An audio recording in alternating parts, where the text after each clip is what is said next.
امروز با شما دوستان عزیز در مورد این نامه‌ای که 14 نفر از افراد مذهبی ایرانی در خارج از کشور نوشتند که 2 روز پیش منتشر شد. در بطن نامه اگر که این رو خونده باشید که در تمام پلتفرم ها موجود هست، میتونید در گوگل نگاش بکنید، میتونید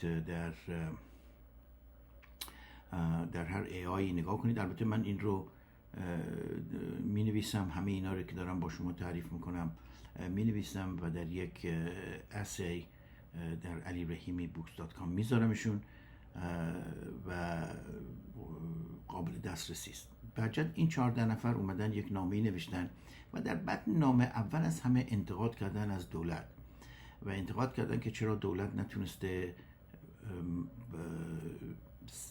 شهروندان رو محافظت بکنه و کاری که کرده غلط بوده. بسیار عالی است.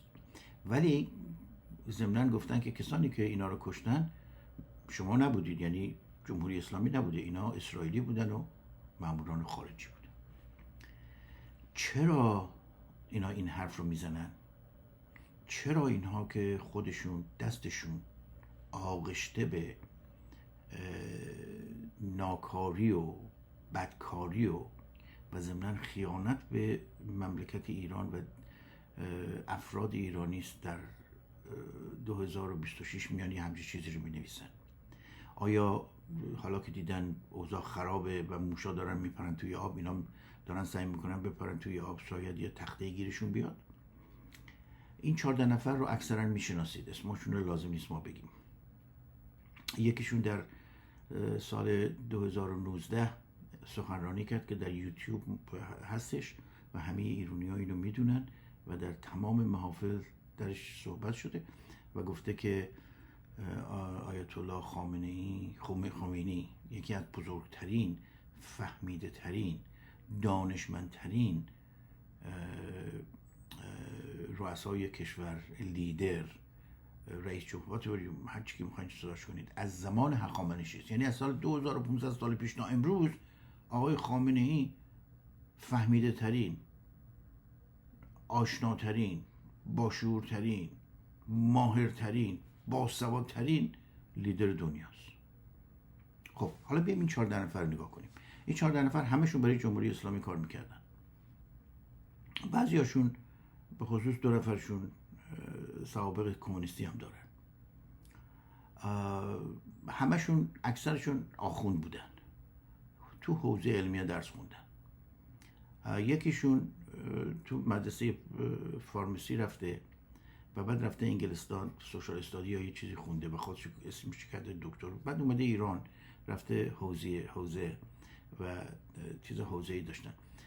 ببینید برادران عزیز، تمام اینا خودشون رو پروفسور میدونن. متاسفانه در چندین مقاله هم در تایمز و در نیویورک، تایمز آف نیویورک، اون روزنامه ها به اینها به عنوان فیلسوف و دانشمندان دینی معرفی میکنن، ولی هیچ کدومشون به غیر از اون یک نفری که گفتم که مدرک فارماکولوژی داره یا فارمسی یا فارماکولوژی داره و رفته انگلستان درس خونده که یه مدرکی داره، از نقطه نظر مذهبی دینی هیچ کدوم اینا مدرکی ندارن که در دنیا قابل قبول باشه. منتهای مراتب مثلا شما فکرش بکنید، مثلا آقای اوباما رئیس جمهور امریکاست، آقای مکرون رئیس جمهور فرانسه است، همینطوری نگاه کنید رئیس جمهورهای مختلف دنیا رو. خب آقای احمدی نژاد هم رئیس جمهور، آقای خاتمی هم رئیس جمهور. وقتی که اینها رئیس جمهور میشن یک لجیتیمسی از نظر سیاسی پیدا میکنن، ولی وقتی نگاه میکنیم میبینی علل اصول آدمای فهمیده نیستن، یعنی این فیلسوف نیستن. آقای روحانی مثلا رفته در اسکاتلند تز نوشته و دکترا گرفته که کسی نمیدونه از کجا گرفته و چقدر پول داده گرفته، یک کلمه انگلیسی بلد نیست حرف بزنه. خب تو اگه انگلیسی بلد نیستی چطوری میتونی تز بنویسی یا تز دفاع کنی؟ همشون همینطوره. تمام اینا هم که میبینید ممکن الان انگلیسی حرف بزنن بخاطر که تو امریکا یا تو خارج کشور زندگی میکنن، ولی هیچ کدومشون از نقطه نظر مجامع بین المللی علمی، یونسکو، سازمان ملل، WHO، هیچ کدوم اینا نه فیلسوفن نه دانشمندن، سلف دزیگنیتدن، خود نام دانشمندن. خب متاسفانه وقتی که اینا میان میگن ما دکتریم، اینا فکر میکنن اینا دکترن، ولی اصلا نمیدونن دکترشون کجا گرفتن و چطوری گرفتن. وقتی میگن ما تو سمیناری داشتیم، مثل واتیکان اینا نگاه میکنن، فکر میکنن حوزه علمی خب مثل واتیکانه، نمیدونن چه خبره.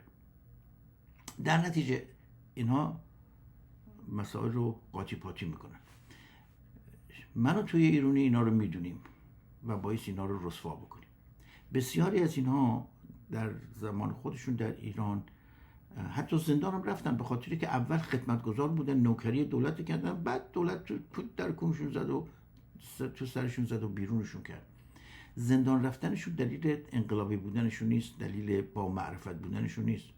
معنیش اینه که اینها اون رابطه شیعی خودشون رو با جمهوری اسلامی از دست دادن. جمهوری اسلامی تنها کاری که نه تنها برای این عده کرده، برای بقیه هم کرده، از نظر اخلاقی انحطاط اخلاقی در ایران به وجود آورده. سران ایران، رؤسای ایران، اونایی که خودشون رو فیلسوف میدونن مثل همین 14 نفر، اینها از نظر اخلاقی انحطاط شدید فکری و عقلانی و معرفتی دارن، وگرنه اگر نداشتن نمیتونستن انقلاب تحصیلی رو در ایران به وجود بیارن. تعدادی از این افراد انقلاب علمی رو در ایران به وجود آوردن به نام خودشون. البته دانشگاه ها رو برای 4 سال بستن، دانشجوها رو بیرون کردند، استادا رو بیرون کردند و بلایی به سر دانشکده های پزشکی آوردن، بلایی به سر دانشکده های معماری، تاریخ آوردن که امروز من تو داریم نتیجهش میبینیم که آبروی علمی ایران در دنیا از بین رفت. دکتراش بی سوادن، مهندساش بی سوادن. البته اونایی که با سوادن که خودشون جربوزه دارن امری جداست، ولی شما خودتون میدونید سهمیه 60% از این، 40% از اون، 20% از این. حالا اینا خودشون که همه تو حوزه علمیه درس خوندن، خودشون سواد درستابی ندارن. و البته یادت باشه، من و تو اینو داشته باشیم، وقتی یه نفر شروع کنه 100 تا کتاب خوندن فارسی و 100 تا کتاب خوندن عربی، البته میتونه قشنگ صحبت کنه. بعدم بعضیا مثلا تمامی آخوندا که پای منبر صحبت میکنن همشون بی سوادن، ولی همشون سخنرانن. یکی از کارها اینه، سخنرانی میکنن. ولی وقتی نگاه میکنی میبینی دنیاشون یه کرمیان داخل یه سیب کوچولو، دنیاشون کوچولوه. و ضمناً از نظر معرفت و از نظر تحصیلات هم مورد تایید مراتب و ارگانیزیشن های بین المللی، یونسکو، سازمان ملل، ورلد هلث ارگانیزیشن، اینا نیستن. مدرکشون فقط به در کوزه خوردن میذاره. ولی البته دری به تخته خورده و پولی جمع کردن و حالا اومدن تو امریکا یه ویدیو هم درست میکنن. بنابراین این عده بسیار آدم‌های بدی هستن، بسیار آدم‌های ناشایستی هستن، بسیار آدم‌های وطن فروشی هستن و ضمناً میان دم از سکولار اسلام، اصلاح سکولار میزنن، دم از دموکراسی اسلام میزنن، دنبال رو شریعت مداری شدن و شروع کردن توجیه میکنن وجود آیت الله ها رو و وجود پولیتیکال اسلام رو. حالا برداشتن یه نامه نوشتن. شرم بر اونها باد، شرم بر اونها باد و همه شما یک صدا باید این حرف رو بزنید و در تماس هایی که با رادیو تلویزیون های امریکایی میگیرید و در تماس هایی که با افراد امریکایی میگیرید، با نمایندگان، با هر کسی میگیرید، پته اینا رو با آب بریزید، حقایق رو در موردشون لطفاً بگید.